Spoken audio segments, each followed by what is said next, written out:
Bismillahirrahmanirrahim. Assalamualaikum warahmatullahi wabarakatuh. Inilah kisah sejarah Nabi Isa alaihissalam dari lahir sampai beliau wafat. Kisah Nabi Isa adalah kisah yang tergolong lengkap diceritakan dalam Al-Quran, terutama mengenai wafat dan kedatangannya di dunia pada akhir zaman yang penuh tanda tanya. Kisah sejarah Nabi Isa digambarkan dalam Al-Quran, yakni surah Maryam ayat 16 sampai dengan 40. Melalui ayat tersebut Allah Subhanahu wa Ta'ala menjelaskan bagaimana situasi kelahiran Nabi Isa, juga ketika ibunya yaitu Maryam dengan tabah dan sabar menghadapi kaumnya yang menuduh serta menghina dengan kehadiran bayinya itu. Untuk mengetahui kisah Nabi Isa lebih lanjut, silakan simak video ini sampai dengan tuntas. Kami lansir dari buku Kelahiran Nabi Isa alaihissalam oleh Muhammad Zaid Sani. Nabi Isa lahir dari rahim seorang perempuan suci bernama Maryam. Agar lebih mendapat pemahaman lebih mendalam, simak kisah Nabi Isa berikut ini. Suatu hari Maryam yang tengah menyendiri di sebuah tempat didatangi oleh malaikat Jibril dengan menyamar menjadi seorang pria. Maryam pun kaget karena didatangi oleh seorang pria. Dia pun memanjatkan doa yang kemudian diabadikan dalam Al-Quran surat Maryam ayat 18 yang artinya, "Sungguh aku berlindung kepadamu yang maha pengasih terhadapmu jika engkau orang yang bertakwa." Maryam akhirnya mempercayai ucapan Jibril, dan benar saja tak lama kemudian ia hamil dan melahirkan Nabi Isa alaihissalam. Sejak usia 6 tahun Nabi Isa sudah masuk perguruan Taurat. Ia memahami hukum Taurat lebih cepat dibandingkan dengan anak-anak seusianya. Pada usia 12 tahun, Nabi Isa bertanya jawab soal Taurat dengan orang-orang Yahudi yang jauh lebih tua, baik soal hukum sampai soal ketuhanan. Saat Nabi Isa berumur 30 tahun, malaikat Jibril datang sebagai utusan Allah Subhanahu wa Ta'ala untuk mengangkat Nabi Isa menjadi seorang Rasul Allah, menyambung pelajaran yang pernah diajarkan rasul-rasul sebelumnya dan memberi kabar kepada manusia tentang kedatangan seorang nabi terakhir, yakni Nabi Muhammad SAW. Salah satu tujuan Nabi Isa adalah memberitakan bahwa suatu hari akan diutus oleh Allah Subhanahu wa Ta'ala seorang rasul, yakni Nabi Muhammad SAW, yang dibekali sebuah kitab suci yaitu Al-Quran, berisi ajaran-ajaran Allah Subhanahu wa Ta'ala yang membenarkan kitab-kitab suci sebelumnya yang akan disampaikan kepada manusia. Nabi Isa alaihissalam adalah nabi yang melanjutkan risalah kenabian sebelumnya, yakni risalah Nabi Musa alaihissalam. Hal tersebut sebagaimana terdapat dalam Al-Quran surat Saf ayat 6. Allah Subhanahu wa Ta'ala berfirman, "Dan ingatlah ketika Isa ibnu Maryam berkata, 'Hai Bani Israel, sesungguhnya aku adalah utusan Allah kepadamu, membenarkan kitab sebelumku, yaitu Taurat, dan memberikan kabar gembira dengan datangnya seorang rasul yang akan datang sesudahku, yang namanya Ahmad, yaitu Muhammad.'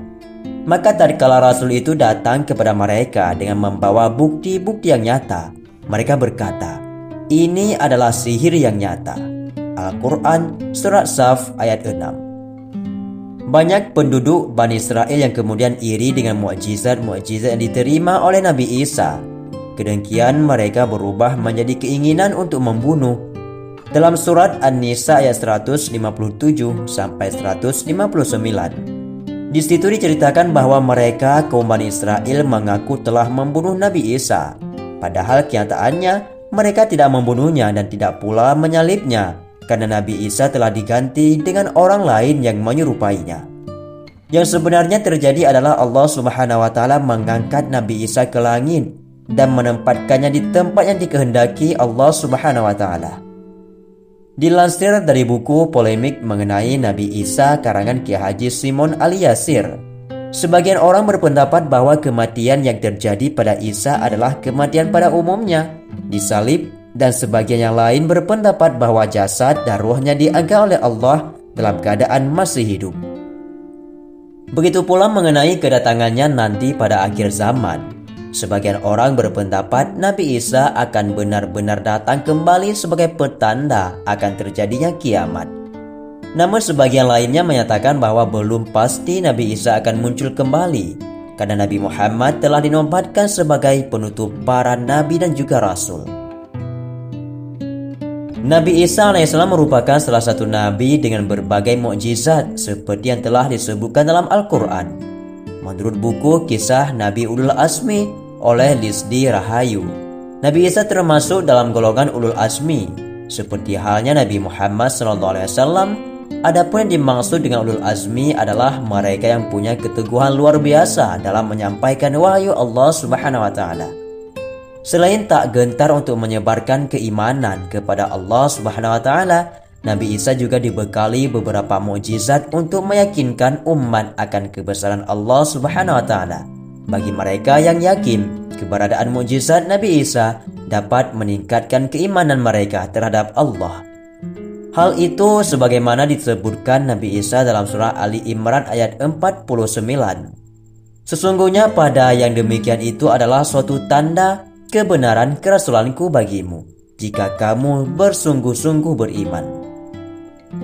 Adapun beberapa mukjizat Nabi Isa yang dapat diambil hikmahnya. Yang pertama, beliau dapat menghidupkan orang sudah meninggal. Berbicara tentang mukjizat terbesar Nabi Isa, tak dapat dilepaskan dari mukjizat menghidupkan orang sudah mati. Tentunya mukjizat itu tak bisa terwujud tanpa seizin Allah Subhanahu wa Ta'ala.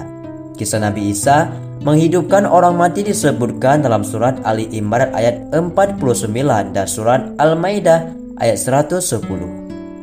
Dan aku menghidupkan orang mati dengan seizin Allah. Quran surat Ali Imran ayat 49. Dan ingatlah di waktu kamu mengeluarkan orang mati dari kubur menjadi hidup dengan seizinku.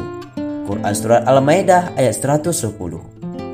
Kisah Nabi Isa dalam Al-Quran di atas dapat dijadikan salah satu bukti di antara banyaknya tanda-tanda kebesaran Allah Subhanahu wa Ta'ala. Yang kedua, Nabi Isa bisa berbicara saat bayi. Mengutip buku Menengok Kisah 25 oleh Nabi dan Rasul oleh Ahmad Fatih, karena Nabi Isa lahir tanpa ayah, sang ibu Maryam dituduh melakukan zina. Atas izin Allah Subhanahu wa Ta'ala, Nabi Isa yang masih bayi mampu melindungi ibunya dengan berbicara bahwa ia adalah hamba Allah yang akan menjadi nabi dan dianugerahi kitab Injil. Dikisahkan dalam surat Maryam ayat 30. Berkata Isa, "Sesungguhnya aku ini hamba Allah. Dia memberiku Alkitab yaitu Injil, dan dia menjadikan aku seorang nabi." Yang ketiga, menyembuhkan orang yang sakit kusta dan juga buta. Atas izin Allah, Nabi Isa mampu menyembuhkan seseorang yang menderita penyakit kusta. Orang yang buta sejak lahir pun pernah dikembalikan penglihatannya. Kisah ini termaktub dalam ayat Al-Quran pada surat Al-Maidah ayat 110. Dan ingatlah di waktu kamu menyembuhkan orang yang buta sejak dalam kandungan ibu, dan orang yang berpenyakit sopak dengan seizinku. Dan juga pada surat Ali Imran ayat 49. Dan aku menyembuhkan orang yang buta sejak dari lahirnya dan orang yang berpenyakit sopak. Yang keempat, turunnya makanan dari Allah Subhanahu wa Ta'ala. Suatu ketika kaum Hawariyun meminta Nabi Isa untuk berdoa agar Allah memberikan hidangan dari langit. Nabi Isa tidak langsung menuruti permintaan tersebut, tetapi menasihati mereka agar bertakwa kepada Allah. Namun kaum Hawariyun tidak menghiraukannya dan terus-menerus meminta diturunkannya hidangan dari langit. Nabi Isa pun akhirnya berdoa kepada Allah agar keinginan tersebut dikabulkan. Tak beberapa lama Allah menurunkan mukjizatnya. Aneka makanan yang lezat perlahan turun dari langit dan menjadi berkah bagi mereka. Yang kelima, menciptakan burung hidup dari tanah liat. Kisah mukjizat Nabi Isa ini tercantum dalam ayat Al-Quran. Dan sebagai rasul kepada Bani Israel yang berkata kepada mereka, "Sesungguhnya aku telah datang kepadamu dengan membawa sesuatu tanda mukjizat dari Tuhanmu, yaitu aku membuat untuk kamu dari tanah berbentuk burung. Kemudian aku meniupnya, maka ia menjadi seekor burung dengan seizin Allah. Quran Surat Ali Imran ayat 49. Yang keenam, Nabi Isa terlahir tanpa seorang ayah. Seperti yang disebutkan, Nabi Isa lahir tanpa ayah.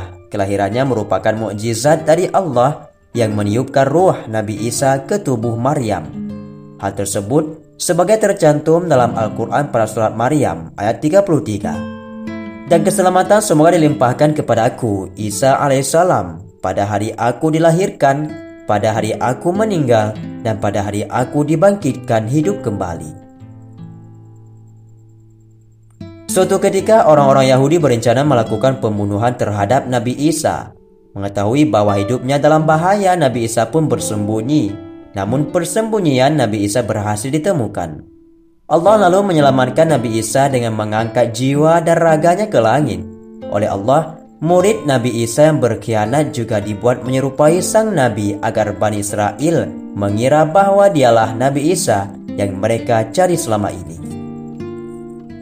Dalam Al-Quran pada surat Al-Maidah ayat 110, Allah berfirman, "Dan ingatlah ketika Allah berfirman, wahai Isa putra Maryam, ingatlah nikmatku kepadamu dan kepada ibumu sewaktu aku menguatkanmu dengan Rohul Kudus.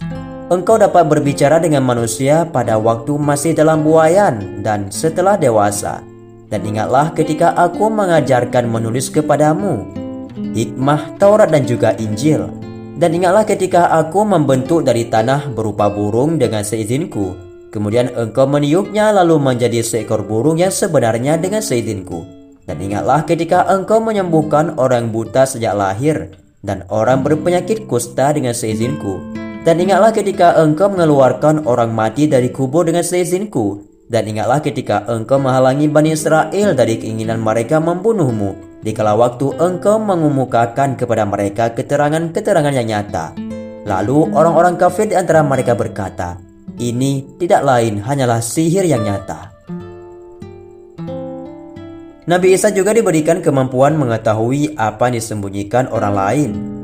Hal ini tertuang dalam surat Al-Jin ayat 26-27, yang artinya, Dia adalah Tuhan yang mengetahui yang gaib, maka Dia tidak memperlihatkan kepada seorang pun tentang yang gaib itu, kecuali kepada Rasul yang diridainya.